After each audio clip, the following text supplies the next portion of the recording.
We tell you about the upcoming events. We're going to hear from our guest speaker today. I heard a little bit about the PAC meeting, the Presidential Advisory Council.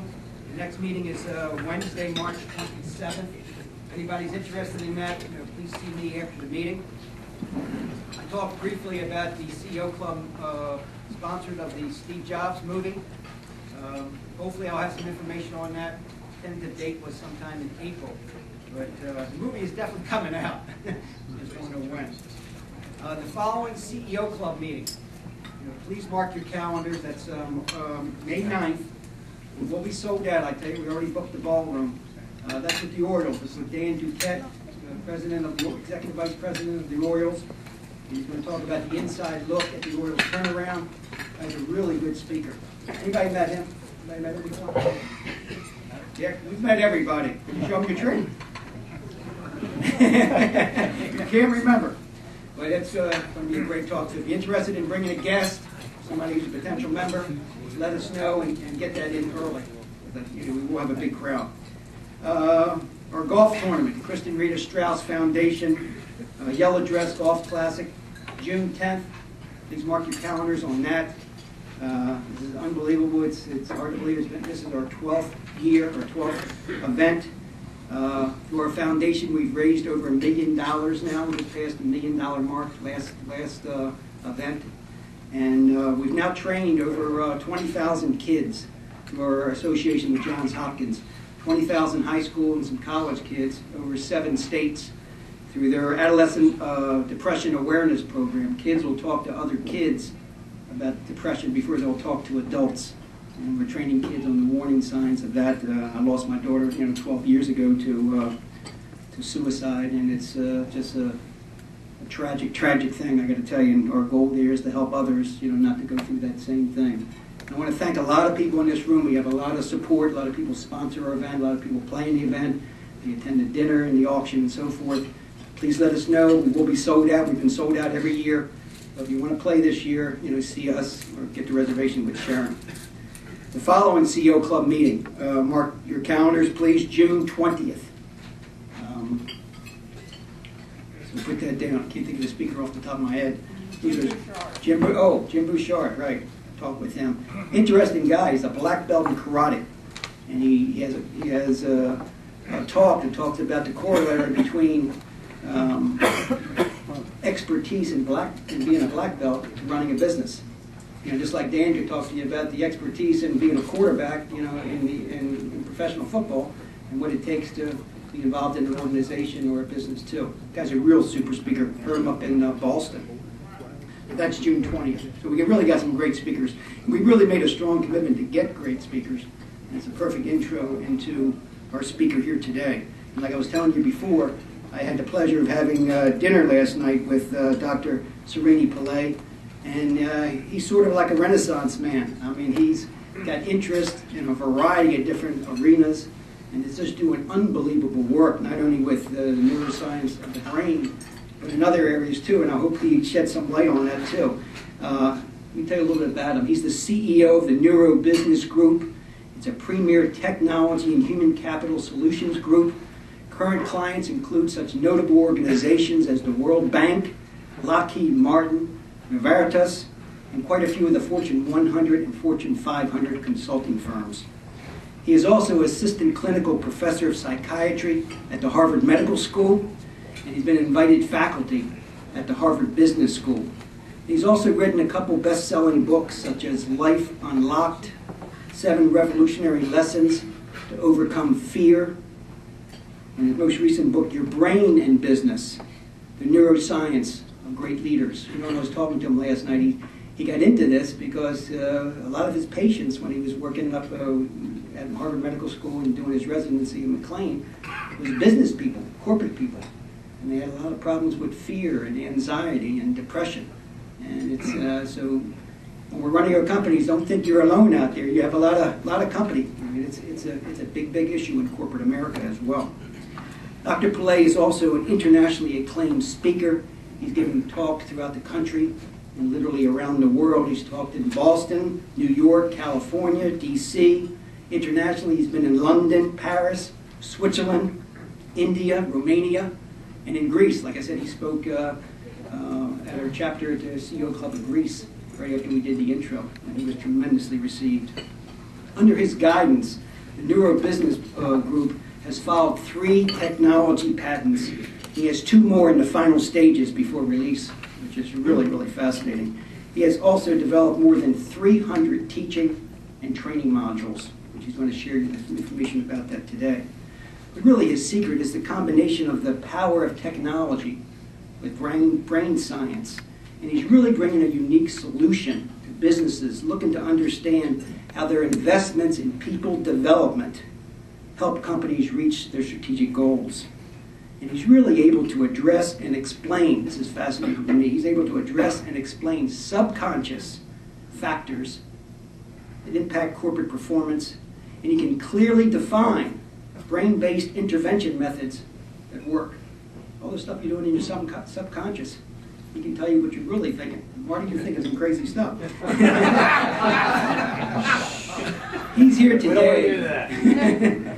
He's here today to enlighten us how real science can be a deciding factor in developing the potential of not only yourself, but your employees as well. Please welcome everybody, Dr. Srinivasan Pilly.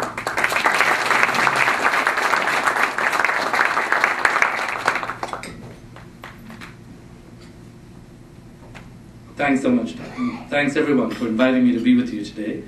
I don't have any canned talk, so if at any point you want to interrupt, change the direction, ask me some questions, please feel free to do that. The topic that I had sent Doug was the topic of strategic speed and how to think about brain science in the context of increasing or accelerating your strategic speed within your company. And I just want to sort of run a couple of statistics by you just so we can put this in context. Right? So the average tenure of a CEO is about 5 to 7 years. So that's sort of alarming if you think about it, that most people are not going to be CEOs at that point in time. And one of the questions we ask is what's happening when this is happening? And another accompanying statistic, which I think is particularly interesting, is that only 30% of business strategies are successfully executed. And of those that are, most CEOs believe that they're too slow. So at some level, we sort of think of business in a plain way, right? You have a product, you sell it, you have a company, you have people doing things, they market, they sell. But if that is true, why is it that something so simple, so logical, so linear, doesn't actually deliver? Is it possible that there are factors outside of this that impact the viability of a business? And so one of the things that I did when I started Neurobusiness Group, and I've said this to everyone I've talked to, is I feel like Neurobusiness Group just wanted to start itself. And I can make lots of linear stories about it and say, I did this and then I did this, and because I did 17 years of neuroscience research and worked with people, I thought it was a good way to bring them together, but things just sort of started happening. And what it's evolved into is a company that has 4 different divisions right now. We have a corporate training division, which is what the context of this talk is.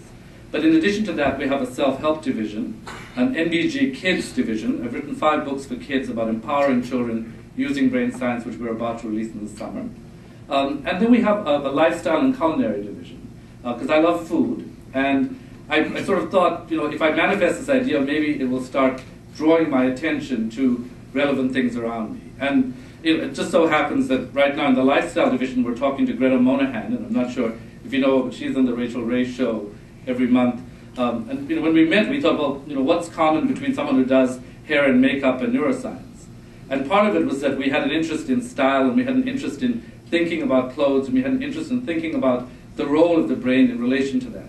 So we're working on a brand called Smart Style, which we hope will be a real brand and will grow.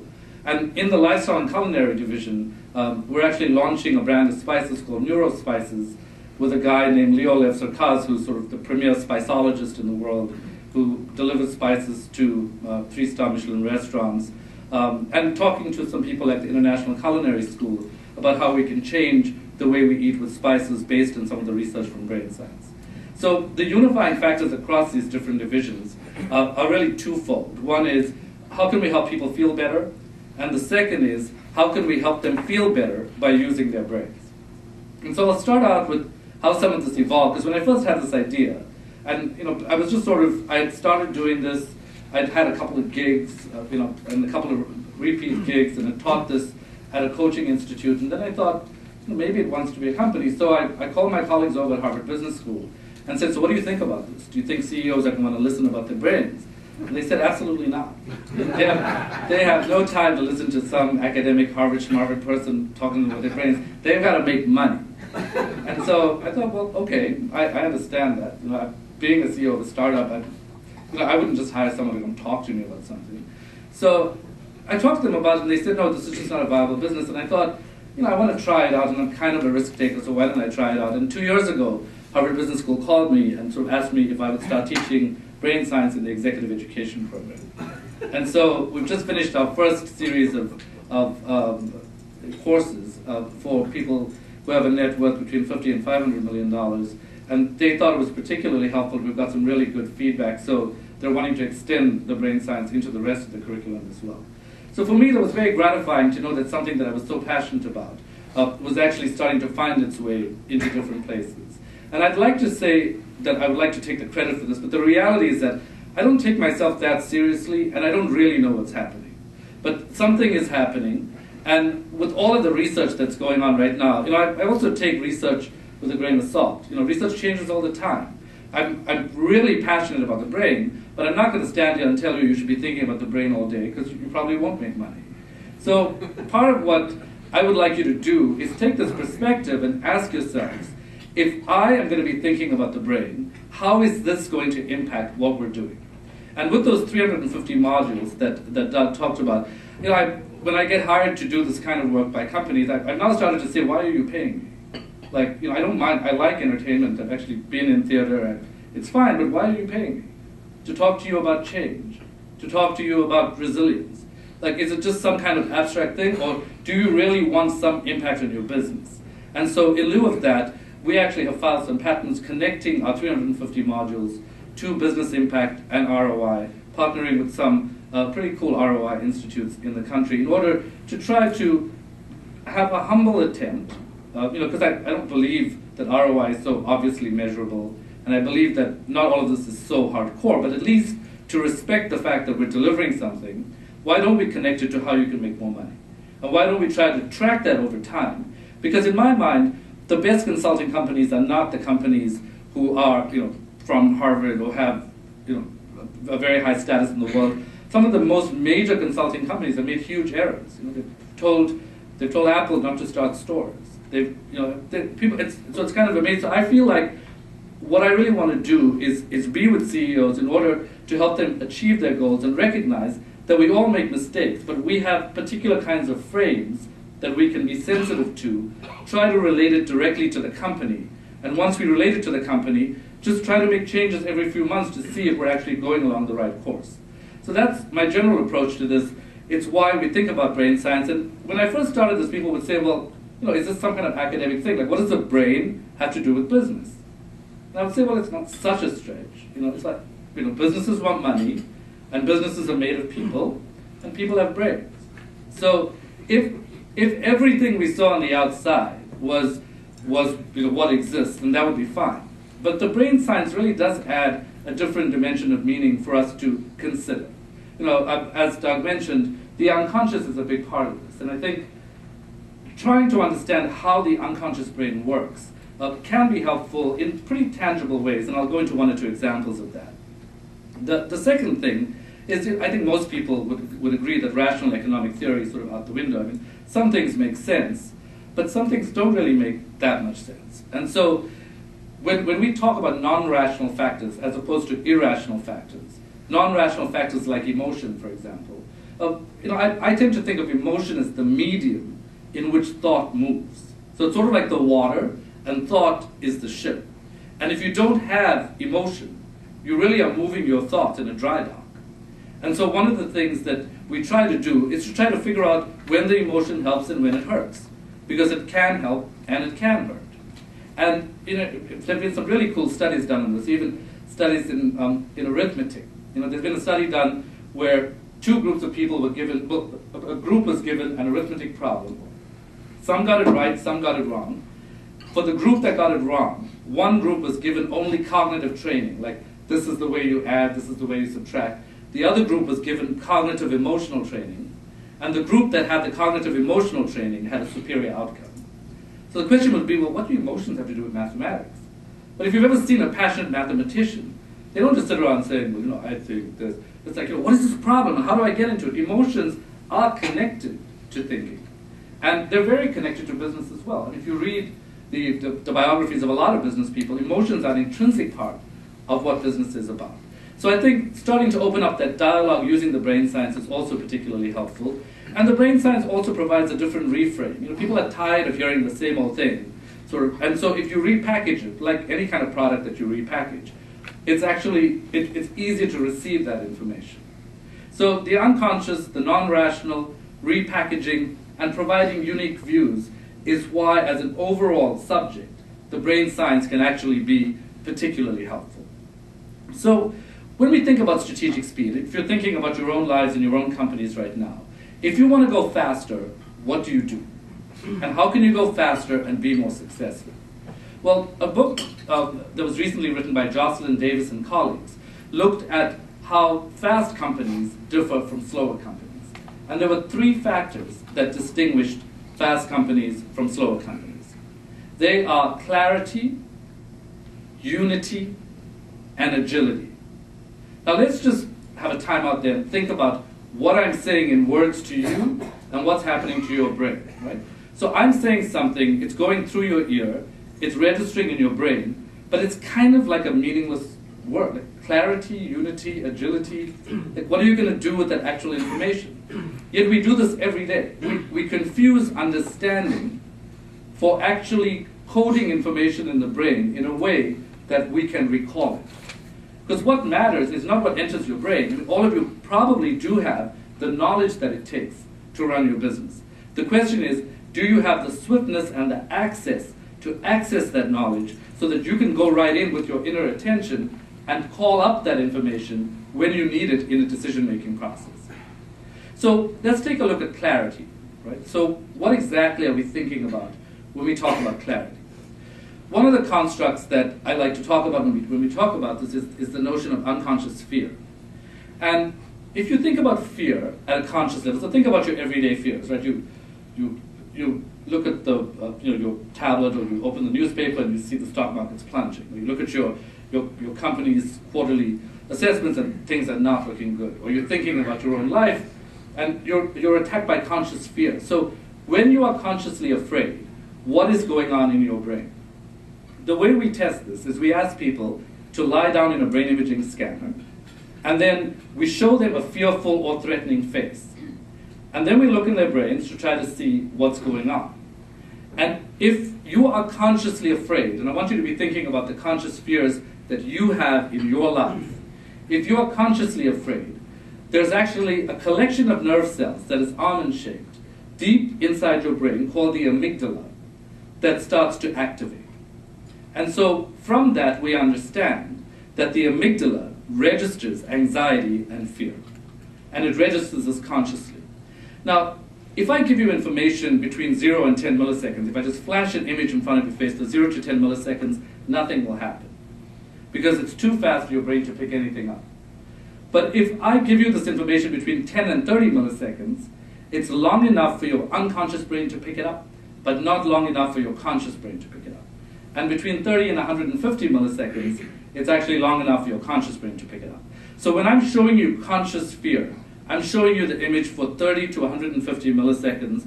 You can tell me that you saw a fearful face. You can tell me that you saw a threatening face. And we can see that your amygdala is lighting up on the right and left side of your brain.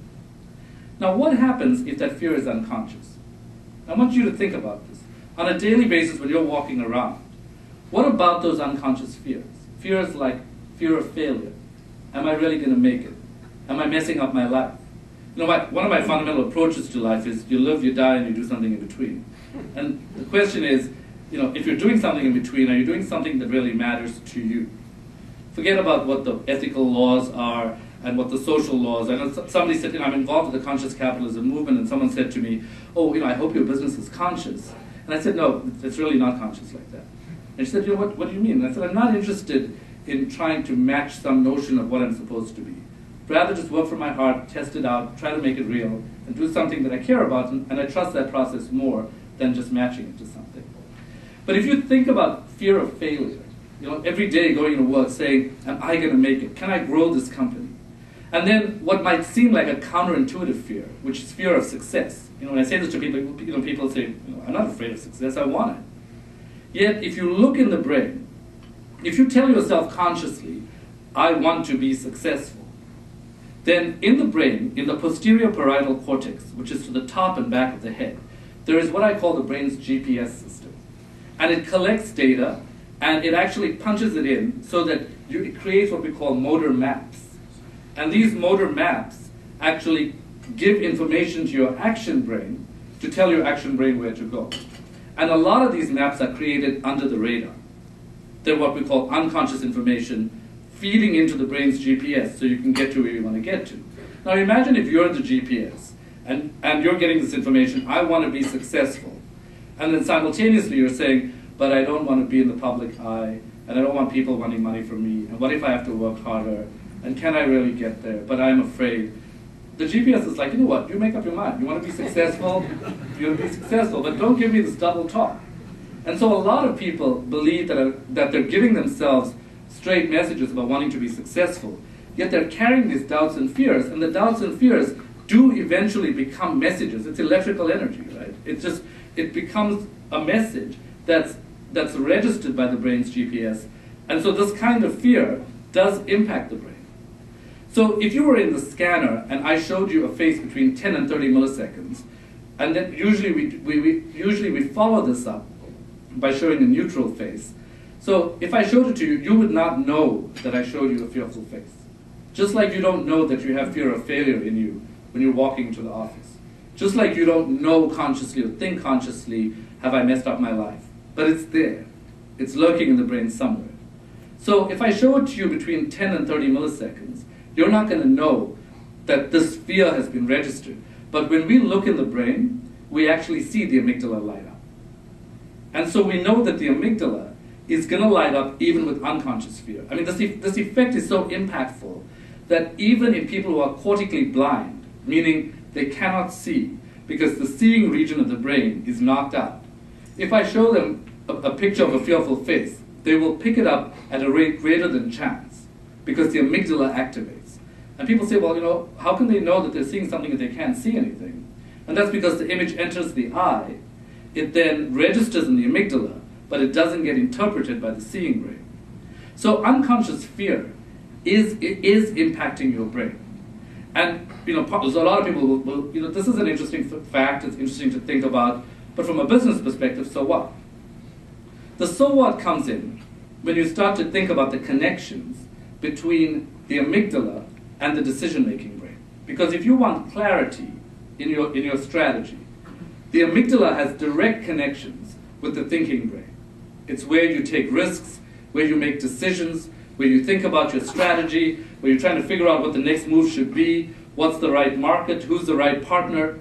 All this thinking is happening in the frontal cortex, and I'm oversimplifying that a little because the whole brain's involved in everything. But for the most part, it's a fairly accurate thing to say that a lot of decision-making occurs in the frontal cortex.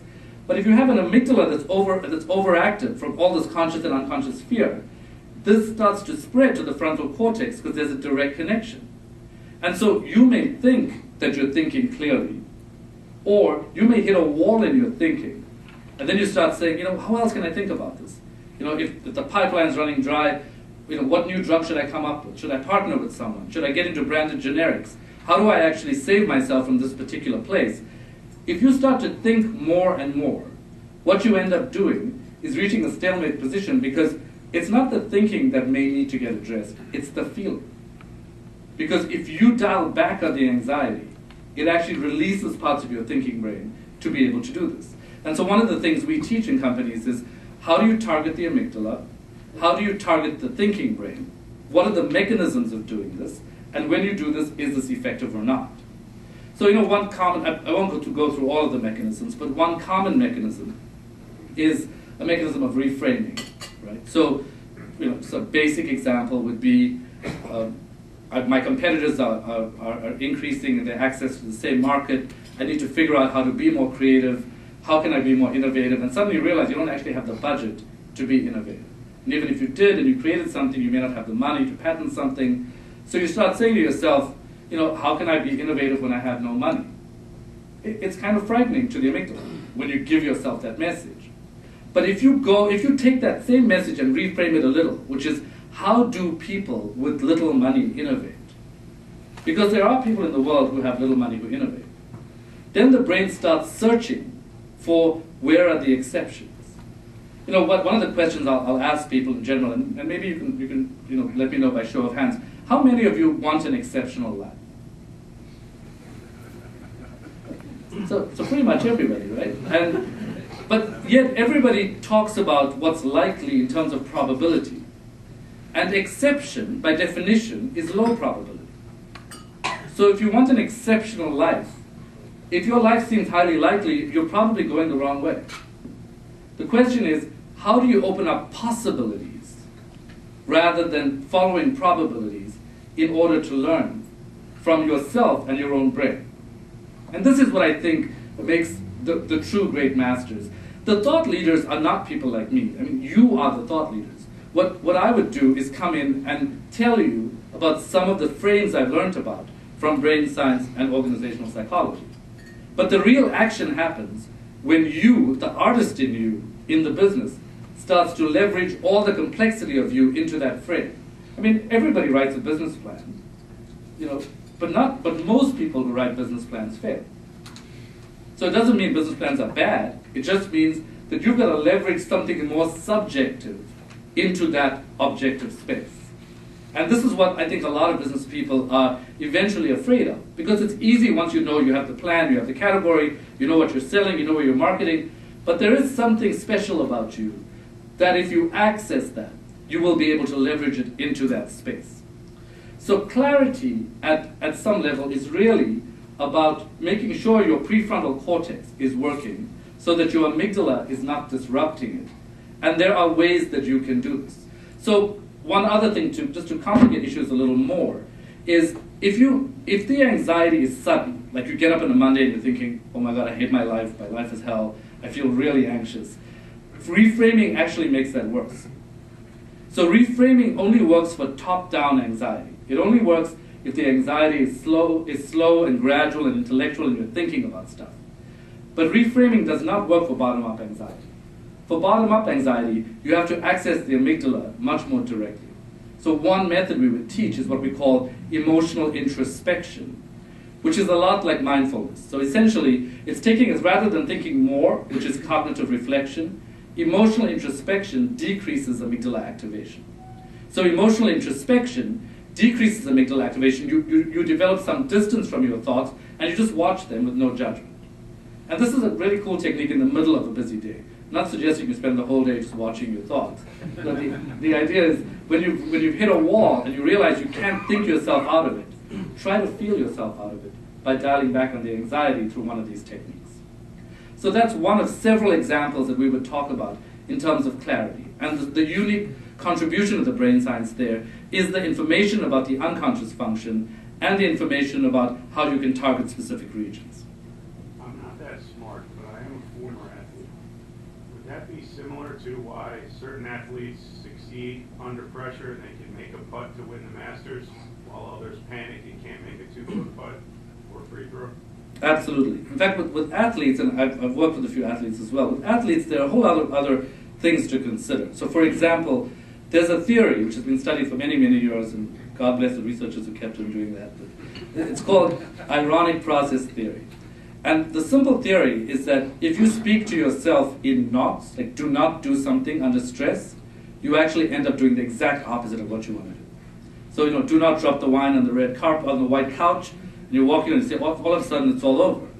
And so the question is, why, if you are telling your brain something quite simple, like do not drop the wine, do not drop the ball, do not miss the hole, why all of a sudden does your brain decide, do not miss the hole, I'll miss the hole? And that's because under stress, the brain does not hear the word not. Under stress, the brain the brain needs to be primed is often primed under stress. And so it gets primed by the impact part of the statement. And it hears, drop the wine, miss the hole, miss the hole, miss the hole. So when you're teaching people about how to think about this, you want to teach them to think about this positively because it's going to impact you under stress. Serena Williams, for example, in the US Open, she was 2 match points down and about to lose, and she started to say to herself, okay, I better give a good runners-up speech, I don't want to be a sore loser. And all of a sudden, she suddenly said to herself, I need 15 points to win. She didn't say, in these next 2 points, I could lose the match. She said, I need 15 points to win. And so she plodded her way through, and she got the 15 points, and she won. So that's another revelation of brain science that shows that and there are many videos to show about this and ways to illustrate it, but the way you talk to yourself does matter. And nothing is that simple as you know. So having thought control is important. Having too much thought control can mess things up. It's what we call prefrontal cortex depletion.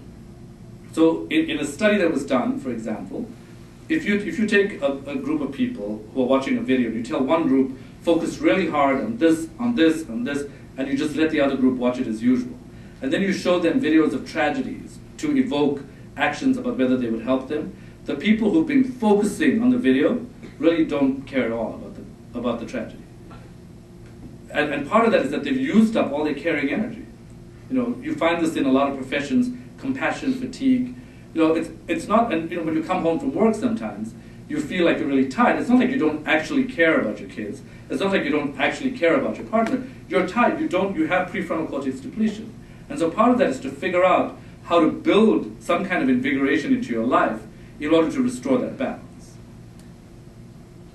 You said don't say don't miss the putt. What would be the optimum thing to say to your brain to make the 2-inch putt? Get the ball in the hole. Get the ball in the hole. But not I can get the ball in the hole. I'm going over the hole. So I don't know. I don't know any studies that look at I can versus get. It's just a question of including not versus excluding not. And it's a difficult message to convey because when you start saying don't say don't. I said this to myself once when I was delivering a talk to the Arab Bankers Association of North America. I said to myself, don't use the red wine example. And all of a sudden, out of my mouth, this red wine example. Here I am telling people how to use their brains, and I'm doing the exact opposite. Yeah. So, based upon that, can you talk a little bit to sustainability in that? In other words, when you're talking about a golf putt or Serena Williams, that's a pretty instant type thing. You had mentioned speed. Like if you're going through a business transaction, these transactions can last anywhere from 30 to 90 days. How do you keep that up, and how do you keep the sustainability of that positive thinking? And because as entrepreneurs and business owners, we do get caught into the hole of this deal's going south, because those are the realities. So how do we keep the sustainability to make sure we don't tell ourselves, oh, this deal's going south. I need to look for the exit door and find a contingency plan. So I think that's a great question, and so a couple of things. I'll touch upon that a little bit in the agility piece when I get to it. But I think what you're pointing out is that things change from time to time, and you want to be aware all the time. I have a slightly my feeling about positive views has evolved over time in a number of different ways. One is that I would just want to emphasize that sometimes when you're angry, you're angry. And the studies show that if you're angry and you try to fake it, it's actually worse for you overall. I have a phenomenon that I call yoga rage, which is people coming out of a yoga situation saying, "Hi, it's really nice to see you." And I'm not sure, it's sort of like, I can't tell, are you angry with me? Are you happy with me? And I think as a society we've evolved into this kind of forced situation of having to be positive. Sometimes it's actually important from a business strategy viewpoint to take a non-optimistic view that will inform your strategy positively, but not to be carried away with it. So the first thing I would say is that while it's important to have a positive view of where you want to go, at times if you have negative emotions, it's actually important to let them happen and be there. Like with anger, the anger research points out 2 kinds of anger. There's constructive anger and destructive anger. And so destructive anger has all sorts of deleterious effects on blood pressure. Constructive anger is actually very positive. So the first thing is not to be sort of lulled into a state of constant positivity, because it doesn't work. But in terms of having reminders, I think the way we're addressing that right now is we've created 2 lines of products. So we've created a line of products that we call our built to last mechanism, which is that for the brain to learn, it has to acquire information, register it, and then recall the new information habitually. Right? So we have a 6-month program, which is, it's within a program that we call our built to last program. And what we do is we take the competencies we teach and teach them and broaden them for 6 months so that the learning occurs throughout the organization and everyone is actually practicing that thinking. So like anything, how do you build a muscle? You practice. How do you build a new attitude? You lay down new pathways. How do you lay down new pathways? You take that chance of looking at the new thing. But as I was saying yesterday to Doug over dinner, change in the human brain is a complex issue because the brain is wired for change. It's just not wired to change. So, and think about this. If you are saying to your brain, dear brain, I want to make a change. I want to go from being negative, which usually takes the sting out of it because at least I can just be in the negativity and I don't have to feel like I'm being falsely positive. And I want to become a more positive person. But to do this, it's going to be unfamiliar. I'm going to be afraid to see if it's going to last. I'm going to give up my certainty. Your brain's going to be like, no way. I don't want to make that change. It's one of the biggest challenges when it comes to change. So one of the things we teach, and I'll say this sort of briefly, is how do you remain committed to a new pathway in order to create the sustained change? What you do is you activate the left frontal cortex. And what studies have shown is that if I buzz your left frontal cortex on a particular paradigm, you suddenly become more committed, which is kind of a cool thing to know. And another follow-up study looked at 2 groups of people, high commitment and low commitment groups, and the high commitment groups had more blood flow in the left frontal cortex. So one of the questions we ask is, are there strategies that we can use to buzz the left frontal cortex? And there are strategies that we can use. And one of them is what we call spreading of alternatives. So, crudely put, spreading of alternatives means where I am sucks and where I want to go is where I want to go and it's cool. So we may think that our brains know that, but if you really look closely at how people behave, they usually say, I want to change, but it's not so bad where I am. It's okay. So your brain really doesn't have a distinction. The spreading of alternatives does not occur, and so the left frontal cortex is not activated. So unless you face the switch cost, which is the cost of making the change, meaning you're agreeing, you're going to be uncertain, you're going to be afraid, you're going to not be the master that you were, and then create the spreading of alternatives, it's very difficult to initiate that kind of sustainability. So that's sort of the brief overview of an answer to that question. We can talk about it more if you'd like. Okay, great. Thanks. So if we then look at unity, right? So what's the unity thing? Why does this matter? Should we all be working as a team within the organization? Again, at a very gross level, the research shows sometimes teams work and sometimes they don't. And if you look at brainstorming, for example, if you were saying, well, let's come up with a new idea, why don't we just all get into the same room and start speaking? And then we've developed some civilized habits, right? So firstly, the brainstorming research shows that brainstorming itself is not necessarily helpful because a phenomenon evolves, which any of you who've been in groups like that will know, which they call social loafing. So you start out with, hey, what about that, what about that, what about that, and all of a sudden, everybody's saying whatever about something, and you're kind of hoping something's going to happen, but it doesn't necessarily happen. And then you get groups where people say things like, actually, can you just wait your turn? Well, turn taking decreases innovation behavior. So how then do you weigh these different factors? You can't just be screaming out, but you can't just be taking turns. And so learning about some of the subtleties of unity and how the brain works with this is particularly helpful. And if you take, for example, a situation like negotiations, right? So everybody talks about empathy, and it's important to be empathic in a negotiation. It's important to feel what someone else is feeling. Well, what the brain imaging studies show us is that empathy is not just one big construct. There are actually 2 major kinds of empathy. There's emotional empathy, which is when I feel what you feel. So you come in and you say, I had a rough day, and you look sad. You say, oh, I'm sorry, man, it's a bummer. So you reflect that person's emotion. And cognitive empathy is when you look at the world from that other person's point of view. You literally act like a movie camera. You go behind and you look at the world and you say, so from your point of view, the world looks like this. And studies show that in negotiations, cognitive empathy is superior to emotional empathy. So one of the classic studies that was done for this was a study that looked at a gas station owner who wanted to sell his gas station, but he came in too high with his price. And so the group was asked to interact with this gas station owner to try to bring the price down. And they tried whatever they could. They listened to his sad stories, they listened about his recent losses, they looked sad, they felt for him. Nothing. There was no change. The only time that change occurred was when somebody started to say, so what does the world look like from this person's perspective? And so when they started to say, so you're coming in really high, knowing that it's pretty impossible that someone's going to pay this price.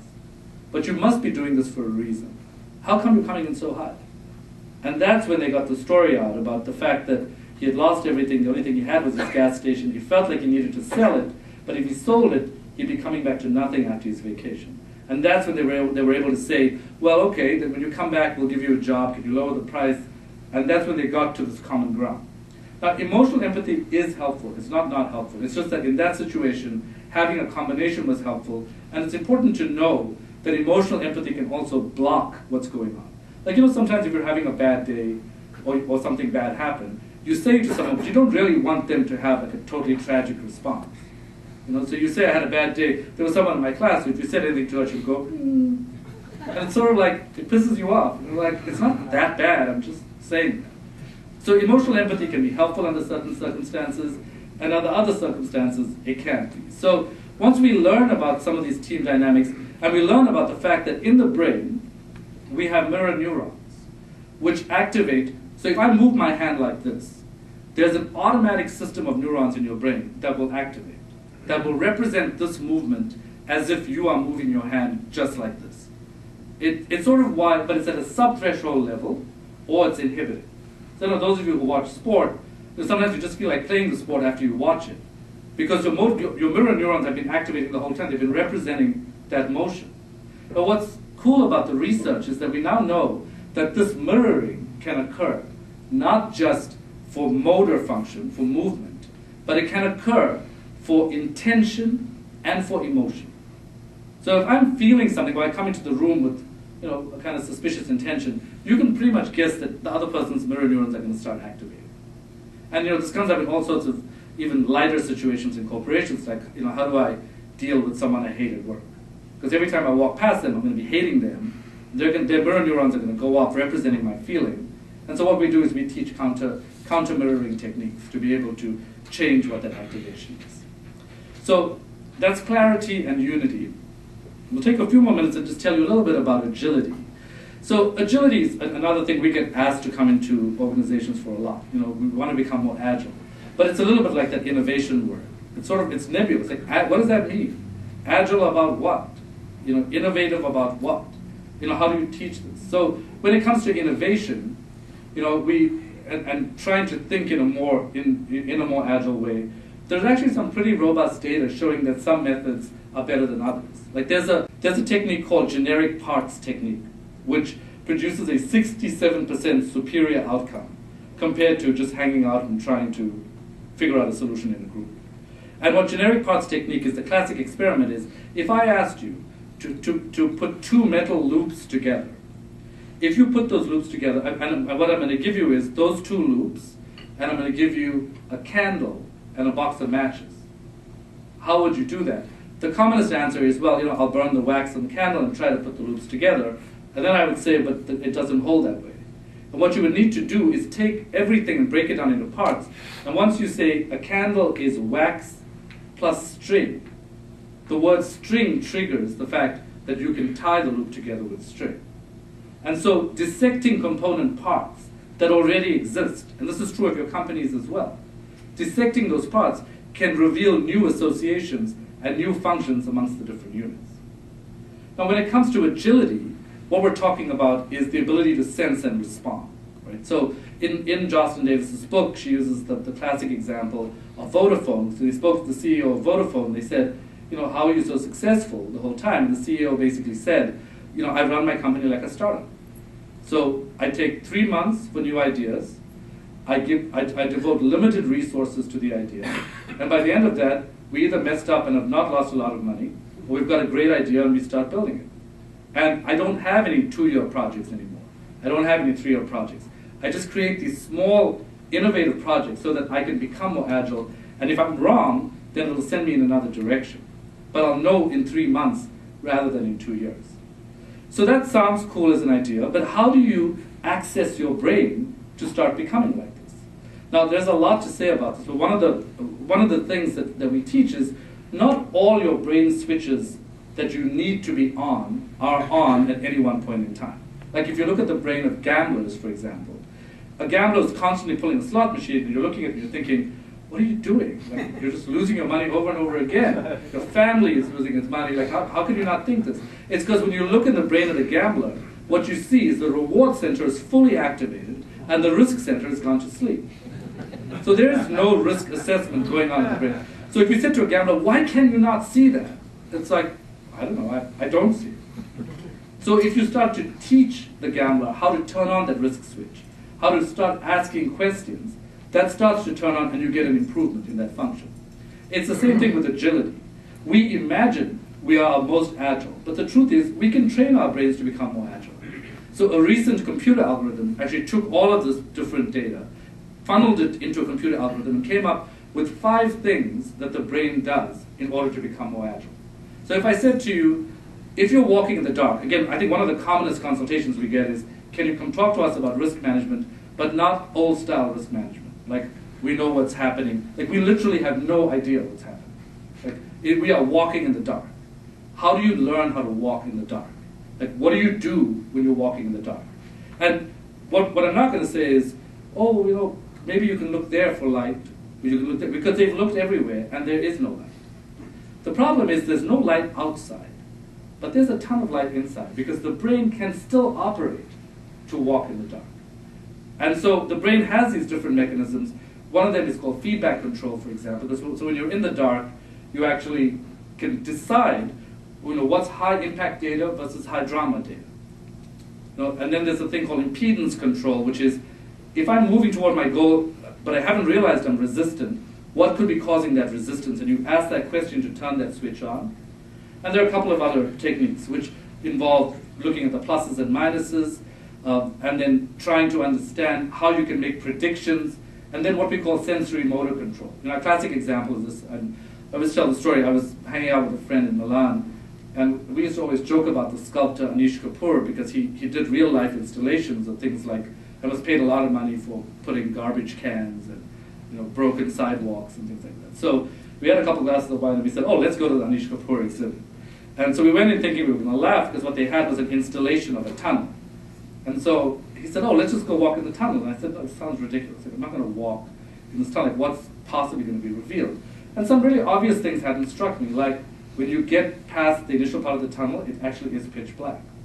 And then when you're walking in the pitch black, suddenly I started to feel a little queasy, and I said, you know what, let's just go back. This feels weird. I don't know how many miles this tunnel's going to go on for. And we turned around, and there was a woman behind us, and she started screaming. Because she saw these 2 guys coming towards her, and she started putting on her iPhone, said, wait there, don't come towards us. So suddenly, you know, we looked at her, and I said, you know what, I better just go. I don't even want to have to talk about it. Let's just go through the tunnel. So we go through the tunnel, but there was some weird threads of things that were touching me. And then I realized the only way I could go through the tunnel was to lose this gentlemanly demeanor and start touching things. And at some point, I just, you know, I went on my knees because I didn't know if the roof was coming down. And you realize you can learn about an environment with your body if you lose the supposition of sophistication. And it's the same thing about the market. Figuring out the right way to beta test, feeling out the market, using the sensory motor control can give you a whole lot more information than sitting and intellectualizing about it. And so when we teach people these mechanisms for agility, what they end up doing is, and we actually put this into our 6-month program, and we say, every month you practice one competency. And if you have this throughout the organization, what you end up having is an entire organization that feels agile. And one of the core differences between an agile mindset and a non-agile mindset is that agile mindsets act and then think. You know, a non-agile mindset is conditioned to think and then act. But in this environment, if you wait around thinking, you lose a hell of a lot. So one of the things we do is try to teach people how to rely on these brain mechanisms so that they can act and think, and when they fail, have a reframed idea about what that is. So the value from my perspective then, in the strategic speed sort of construct, is knowing that clarity, unity, and agility are important is a very good start. And then trying to look at some of the unconscious factors that impact each of those things adds to that. But if we came to you, I wouldn't just say, well, let's just choose these 700 modules. I want to know what impact do you want to have on your business, what needs to change specifically, who needs to be more agile, who needs to be more innovative. Let's plot it on the graph over a certain amount of time. Let's deliver the modules, and if they're not working, let's change them so we can make that work. And so from my perspective, although I certainly don't think that there is the answer or this is the only answer, I think it's a pretty decent solution to thinking about human capital development, to use it with a cost-effective technology to be able to measure it with business impact. So my passion for the brain really comes from the fact that I think it is largely a mystery, and there's not a day that goes by where I'm not thinking to myself, how cool is this? And I hope that by the end of today, that you share that feeling as well, and that it will inspire you to find out more about the brain. Thank you very much.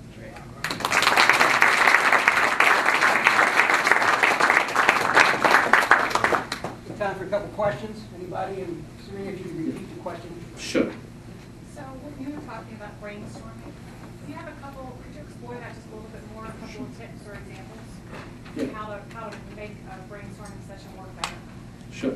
So there are a whole lot of criteria, and we actually have a thing we call a brainstorming compass so that someone keeps check of what's going on in the brainstorming environment. But one thing would be, when you get into the room, someone needs to be monitoring what the critical point for social loafing is. Because at some point, expansive and divergent thinking is really good, but you get a sense within the group of when the group is just on the other side. So if someone can be responsible for checking in about the social loafing, that can be particularly helpful.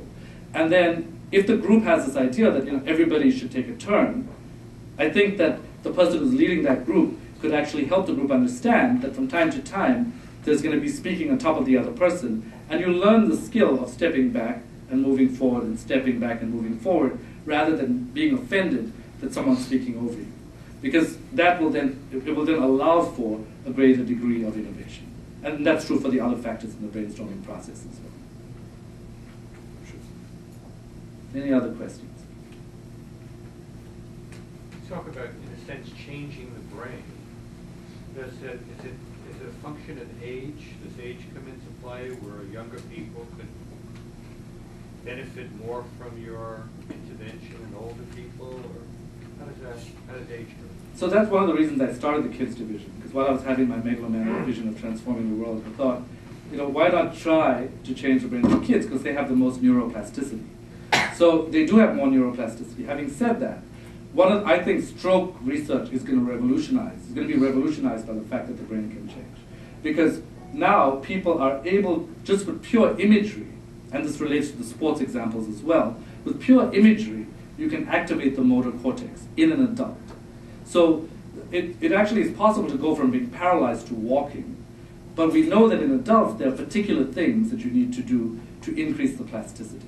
Now, I used to joke with people, when I used to talk to them about the left frontal cortex, I used to say, it's not like we're going to come into your office and buzz your brain. Except that there's a product that we're probably going to be the face of that's about to be launched. It's called Airman. And it essentially looks like a little Toblerone bar with some super hip headphones that you deliver current through. And I say this to people, they're like, oh God, I don't want current in my head. I say, well, what do you think's in your head? There are no words. That's all that's there. So when you're delivering low-level current, which has been studied for more than 35 years, this company was clever enough to patent the use of this current in this way. And the preliminary studies show a 50% improvement in learning in drone pilots in adults, a 40% improvement in arithmetic, a 10% improvement in sports performance, and a significant improvement in short-term memory. And this current is so innovative, they've actually taken it and put it into a thing for diabetic ulcers.